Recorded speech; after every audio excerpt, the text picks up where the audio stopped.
Oi to oi, you beautiful bunch of koi fish. Bring you yin to my yang and the yang to my yin in this wonderful but strange world. Hope you're doing alright. Hope you got plans for Christmas. Yeah, if not, you can always drop me a message. I'm always here for you guys. No, it's going to be a hard time of the year, so don't be afraid to reach out. Try and make plans.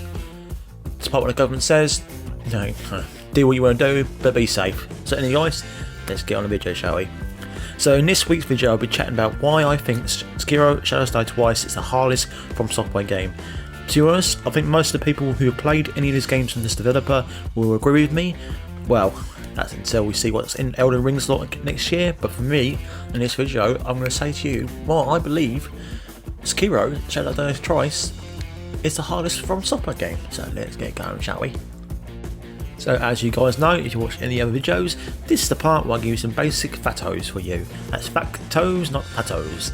So this game was released in 2019 and it's an action adventure game developed from FromSoftware and published by Activision. So people were hesitant, but lucky enough it turned out to be a stellar game. So this game follows a shinobi known as Wolf as he attempts to rescue his lord and end all the immortal shenanigans. You know, all the crazy stuff with the dragon stuff and the giant worm inside you. Or maybe he doesn't end it. Who knows? It's your choice. It was released for PC, PlayStation 4, Xbox One in March 2019 and for Stadia in October 2020. Remember that was a thing? Because honestly I forgot about Stadia. It's kind of been and gone, neat idea, completely failed. So the gameplay is focused on stealth, exploration and combat. With particular emphasis on boss battles, the game takes place in a fictionalised Japan set during the Sengoku period, I know that one, and makes a strong references to Buddhist mythology and philosophy. Philosophy, that's the word. While creating the game, lead director, this is going to be Hidetaka, Joe up, Miyazaki, that's what I'm saying, Miyazaki, I can't say that word, wanted to create a new intellectual property which differed from the Soul series, which unfortunately for a lot of people was not what they wanted. People like the Soul series, they like Bloodborne, and this was very different, and a lot of people did not like it.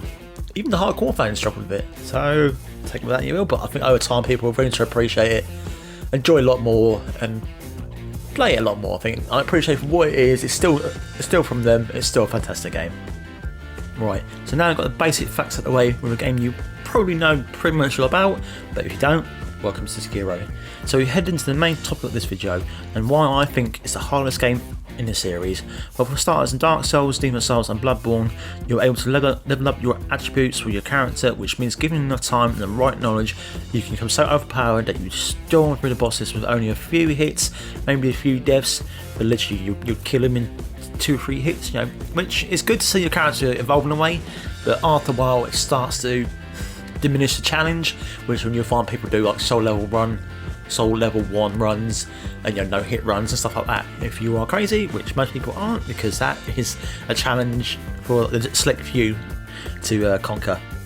However, with Sekiro, although you had some things you can upgrade or improve, you was unable to reach the heights of power that you could in Dark Souls and Bloodborne, unless of course you grind for hours, of course, which, you know, forcing, you know, making your level and tap power higher and higher, but that takes a long time, which, you know, if you have it, great. If you don't, because it takes a while to do it.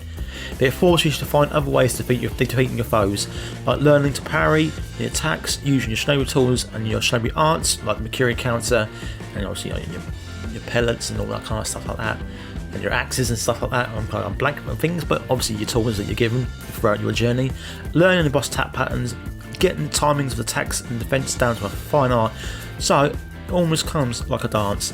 Having your attack power limited meant you couldn't just rely on power alone. It means you had to learn how to block and parry, which a lot of people, I think, struggle with that and relied simply on rolling and attacking with Sekiro. With your posture meter and their posture meter, it works out well that if you time just right, you can build up their posture meter to point when you can finish. You can deliver a deadly blow. Of course, it works both ways, so that's what made it a bit more challenging. So it's really risk reward, but once you got down, you felt like a boss.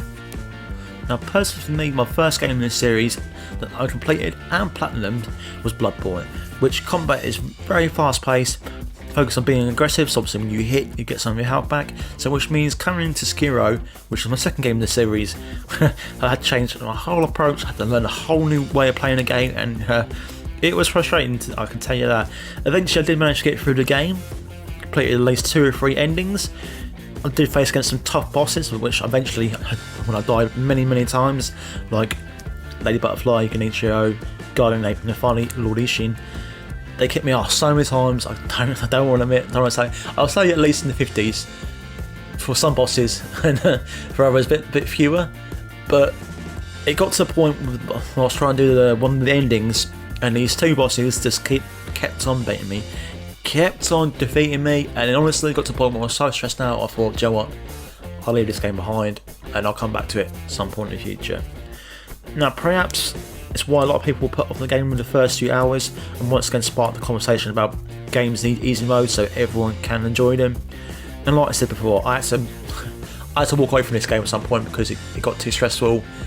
I was just dying over and over again. I thought, I'm not enjoying it, and if you don't enjoy a game, walk away with it. But that obviously brings us on to the point of, you know, not all games are for everyone.